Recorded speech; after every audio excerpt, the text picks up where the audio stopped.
พิธีเปิดงานบุญกาเฟและซาบ้านเฮา2025ภายใต้คำขวัญกาเฟและซาเพื่อชีวิตที่ดีขึ้นเสริมสร้างการร่วมมือเพื่ออนาคตที่ยืนยงงานบุญกาเฟและซาบ้านเฮาปี2025ภายใต้คำขวัญกาเฟและซาเพื่อชีวิตที่ดีขึ้นเสริมสร้างการร่วมมือเพื่ออนาคตที่ยืนยงได้จัดขึ้นที่โรงเรียนปฐมหลวงพระบางแขวงหลวงพระบางโดยการสนับสนุนจากโครงการกินครับภายใต้ทุนการช่วยเหลือขององค์การประเทศฝรั่งเพื่อการพัฒนาและสหภาพยุโรปสมาคมกาเฟลาวสมาคมชาวกสิกรลาวและภาคส่วนที่เกี่ยวข้องให้เกียรติเป็นประธานโดยปริญญาเอกนางจันทครบัวละพันธ์รองรัฐมนตรีกระทรวงเกษตรกรรมและสิ่งแวดล้อมเข้าร่วมโดยท่านนางสิริพรสุพรรณทองรองเจ้าแขวงหลวงพระบางท่านนางโตเอเตอักเคอร์ที่ปรึกษาทูตสหภาพยุโรปประจำลาวท่านฝรั่งซัวซาเวียจิวปอกหัวหน้าองค์การฝรั่งเพื่อการพัฒนาประจำลาวมีผู้ต่างหน้าจากบรรดากระทรวงและองค์การจัดตั้งเข้าร่วมปริญญาเอกนางจันทครบัวละพันธ์ได้มีคำเห็นว่ากาเฟลาวได้รับการพัฒนาการผลิตอย่างต่อเนื่องและได้กลายเป็นผลิตภัณฑ์สินค้ายุทธศาสตร์ที่สำคัญในการส่งออกในระดับชาติในนี้กาเฟลาวเป็นผลิตภัณฑ์ที่มีคุณภาพมีเอกลักษณ์รสชาติพิเศษเฉพาะและได้สร้างชื่อเสียงสร้างรายรับอันมหาศาลให้แก่ประเทศลาวเฮาตลอดมา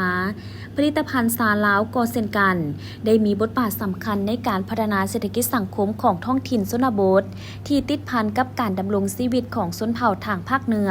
และเขตปากซองภูเพียงบริเวณซาลาวมีรสชาติดีเป็นที่ต้องการของตลาดภาคพื้นและสากลซึ่งยังยืนได้การผลงานการแข่งขันซาอันดับโลกที่ประเทศสาธารณรัฐประชาชนจีนในปี2025ซาลาวหรือซายอดอูได้รับเหรียญคำการจัดงานบุญกาเฟและซาลาวครั้งนี้ก็เป็นกิจกรรมหนึ่งที่มีความสำคัญและได้จัดตั้งปฏิบัติกันมาทุกๆปี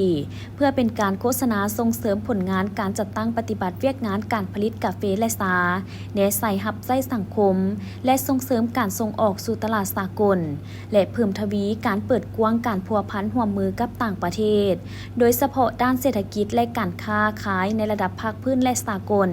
เป็นต้นในกรอบองค์การการค้าโลกการร่วมมือกับประเทศอาเซียนและบรรดาประเทศยุโรปให้นับมือนับหลายขึ้น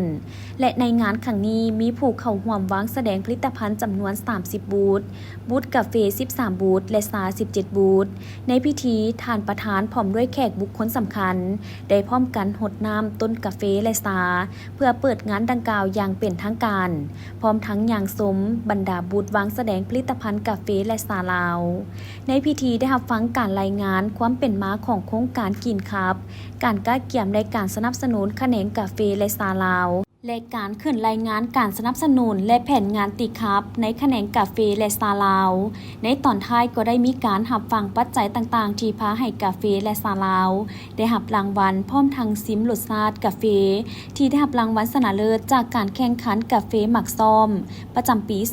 2025และซาที่ได้หับรางวัลซาอันดับโลกที่ประเทศสาธารณรัฐประชาชนจีนในปี